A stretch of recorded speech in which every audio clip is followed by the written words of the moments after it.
Hello friends, व्यवस्थित दिसतंय ना सगळं? आज श्रेया मॅडमच नाही आहे सेटिंग करून द्यायला आणि आता रात्रीचे काहीतरी 10-10:30 वाजलेत आणि आपण हा व्हिडिओ तुमच्यासाठी बनवून राहिलो. चलो ठीक है, कोई बात नहीं. तो हमारा लेक्चर नंबर 2 स्टार्ट हो रहा है ग्रेविटेशन पे.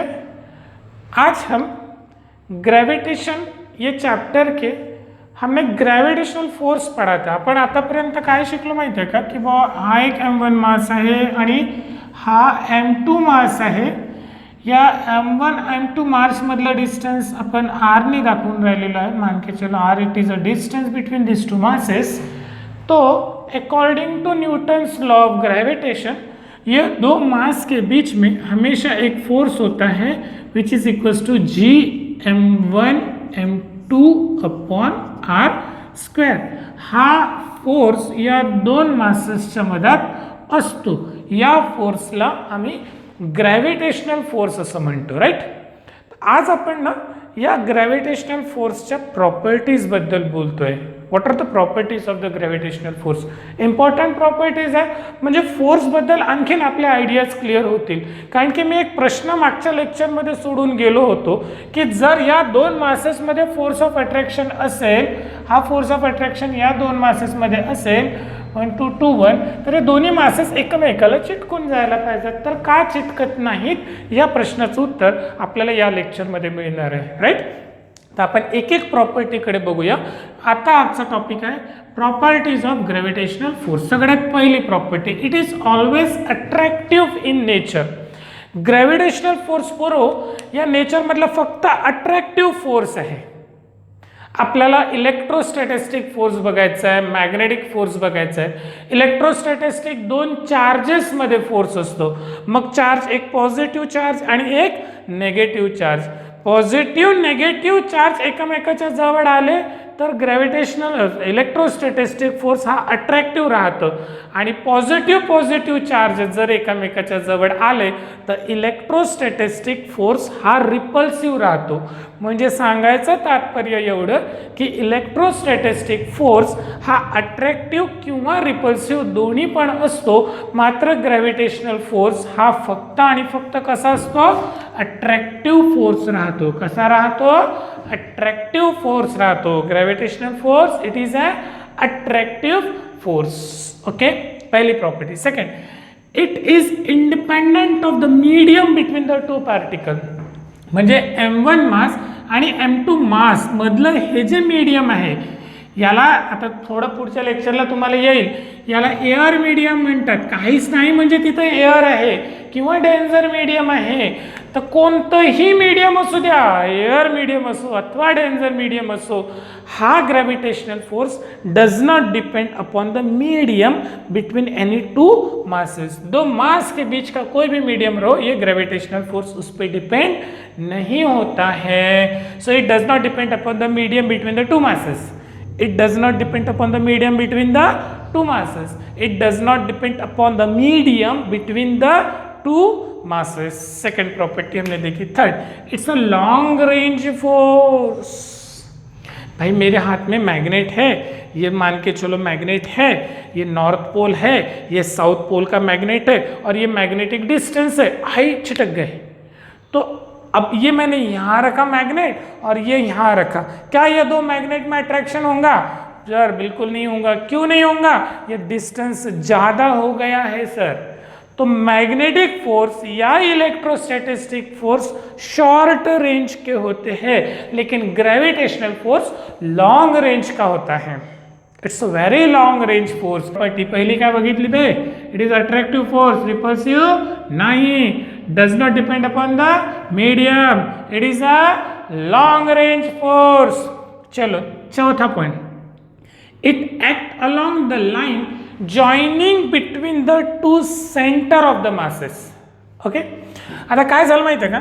समजा आता इकडे पहा, इकडे पाय रे. हां, ही एक बॉडी आहे, हिचं मास m1 आहे, हे m2 मास आहे, ठीक आहे. आता जर या दोन मासेसमध्ये फोर्स ऑफ अट्रॅक्शन आहे तर काही बहादर म्हणतील सर हे डिस्टन्स इथून इतकंच पकडावं, दोन मासमधलं डिस्टन्स. काही बहादर म्हणतील ओ सर हे इथून इथपर्यंत डिस्टन्स पकडावं. काही म्हणतील का सर इथून इथपर्यंत डिस्टन्स पकडा हो, काही म्हणतील नाही सर इथून तो इतकं डिस्टन्स पकडा हो. आता ह्या बॉडी मॅसिव्ह बॉडीज आहेत, मॅसिव्ह बॉडीजची साईज खूप मोठी आहे. मग कोणतं डिस्टन्स पकडायचं पहिला मुद्दा.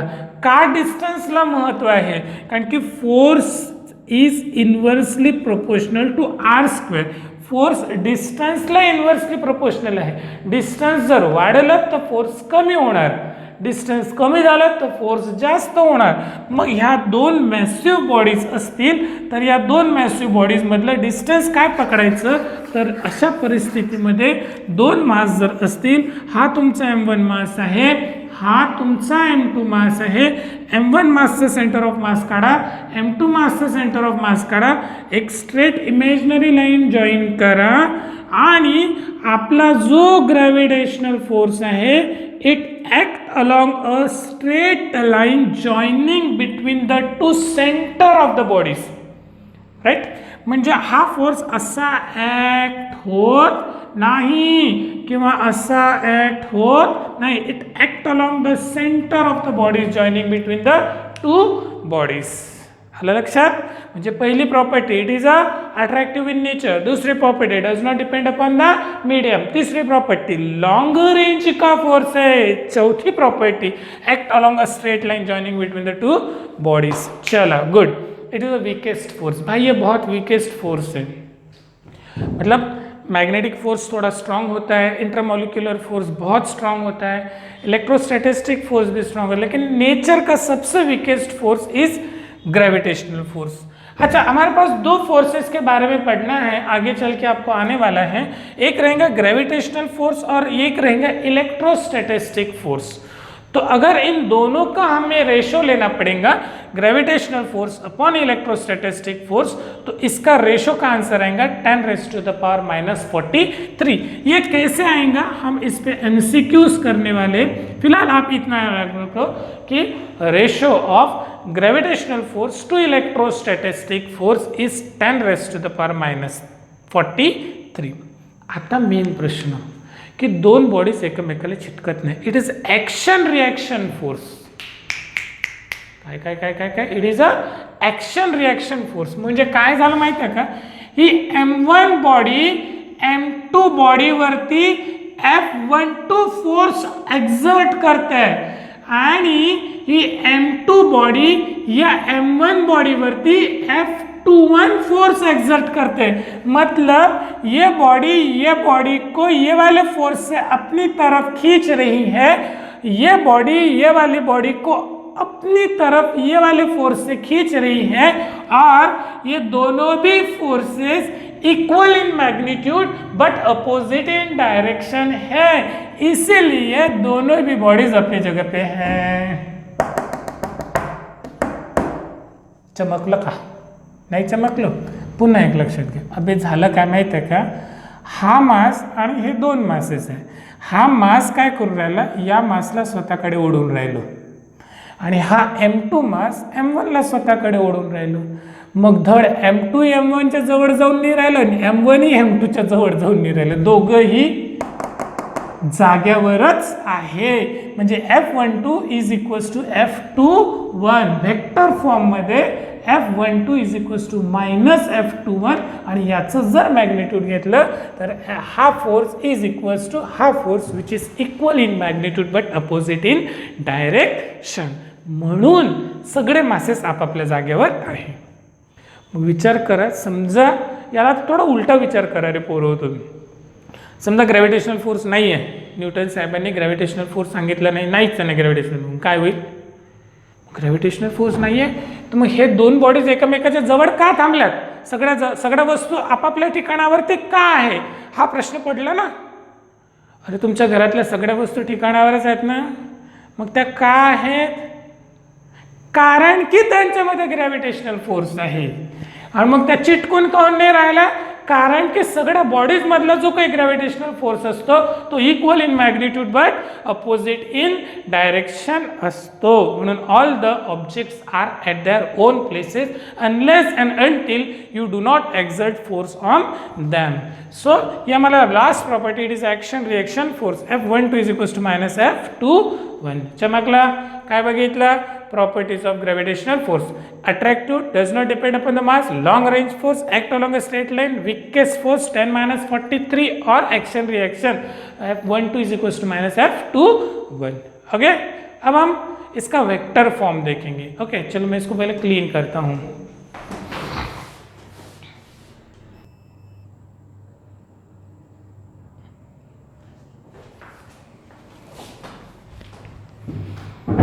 ओके, आता ग्रॅव्हिटेशनल फोर्सला व्हेक्टर फॉर्ममध्ये कसं लिहितात. आता फक्त लक्षात घ्या, हे NCERT टॉपिक आहे, कसं लिहितात म्हणून ते मी तुम्हाला एक्सप्लेन करून राहिलो. नाहीतर फार काही याचा अर्थ नाही आहे. याचे क्वेश्चन मात्र तुम्हाला सोडवता येतील, मी तेवढं करून देईन. आपण त्याचे न्यूमरिकल्सची प्रॅक्टिस घेऊया. समजा जरा लिहावं लागेल ना त्याला. आता हे आपल्या एक्स ॲक्सिस आहे, दी वाय ॲक्सिस आहे. हा एक मास आहे पोरो तुमचा M1 मास आणि हा M2 मास आहे. ठीक आहे.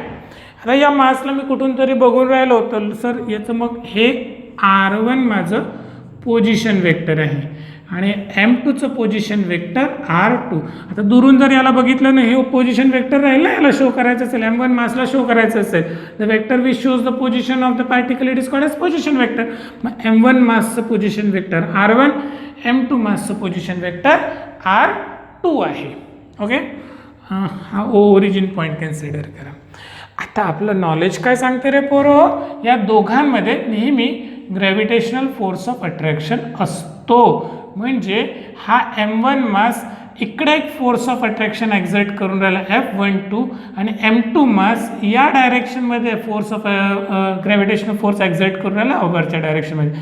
आणि मान के चलो ये स्ट्रेट लाइन में ये फोर्स एक्ट होने वाला है इन दोनों मासेस के बीच में, which is donated by vector F12 and vector F21.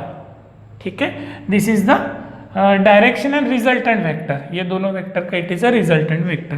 Now let F12 force exerted by M1 mass on M2 mass, F21 force exerted by M2 mass on M1 mass. Okay, simple झालं. Force exerted by M2. आता हा force आम्हाला हे resultant vector काढावं लागेल. याला नाव देतो, याला O, याला A, याला B म्हणतो. ठीक आहे, तर AB रिझल्टंट वेक्टर असेल, राईट. आता मला एक सांगा, तुम्हाला फोर्सचा फॉर्म्युला माहिती आहे, F is equals to G M1 M2 upon R². आता मला हा F12 फोर्स काढायचा आहे, हा F12. तर R काय होईल रे पोरो तुमचं A टू B. चला, A टू B चा स्क्वेअर. आणि A टू B ला पोझिशन दाखवत असेल तर आम्ही ते कशाने दाखवतो sir, unit vector AB cap से बताते हैं. So force 12 is equals to G M1 M2 upon AB² into AB cap. अब AB कैप यूनिट वेक्टरचा फॉर्म्युला क्या है, वेक्टर अपॉन इट्स मैग्नीट्यूड.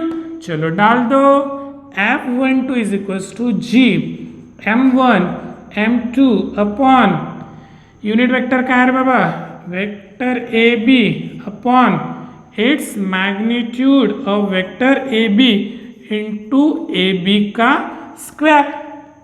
ठीक है, अगर हम इसको और सॉल्व करेंगे, F12 is equals to G M1 M2 upon AB into magnitude AB, तो ये हो जाएगा हमारा AB का cube into vector AB. Okay, अब वेक्टर AB का पोजीशन निकालना है. AB कैसा निकलेगा भाई, AB कैसा निकलेगा, resultant vector R2 minus R1. ये वेक्टर AB ये रिजल्टेंट वेक्टर निकलेगा R2 माइनस R1 से।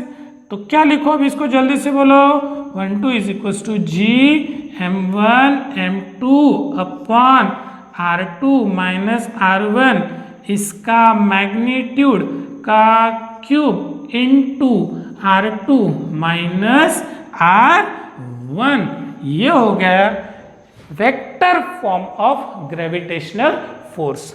सिमिलरली हम F21 निकालेंगे तो F21 कितना निकलेगा, जी M1 M2 upon R1 minus R2 का cube into R1 minus R2। अरे बाबा इकडून या डायरेक्शनचा फोर्स काढायचा आहे तर R2 minus R1 minus R2, या डायरेक्शनचा फोर्स करायचा तर R2 मायनस R1 आला आणि हा कसा राहील फक्त अपोजिट डायरेक्शन मध्ये म्हणजे मायनस मध्ये, म्हणजे तुमच्याकडे काय आलं F12 is equal to minus F21। This is the vector form of gravitational force. नहीं समझा कोई टेंशन वाली बात नहीं है, मैं न्यूमेरिकल्स इजीली सॉल्व करके दे सकता हूँ आप लोगों का। जिसको नहीं समझाऊंगा उसने पहले वेक्टर लेक्चर पढ़ो, आपल्या वेक्टरचे टॉपिक वाचा बघा आणि मग तुम्हाला लक्षात येईल। सांगायचं तात्पर्य एवढंच की तुम्हाला वेक्टर फॉर्ममध्ये लिहायचं असेल तर जी M1 M2 अपन R2 minus R1 into R2 minus R1 म्हणजे 1 2 इज इक्वल टू मायनस 2 1 हा वेक्टर फॉर्मचा याचा आहे। आता याचे न्यूमरिकल्स बघूया म्हणजे तुमच्या लक्षात येईल। ओके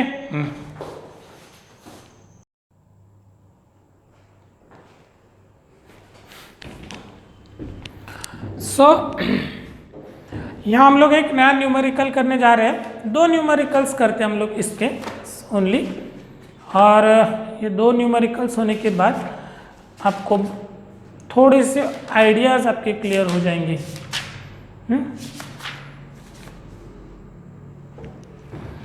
तर सगळ्यात पहिलं न्यूमेरिकल घेतो आपण बघा, mass of the sun 1.99 into 10 raise to the power 30 kg।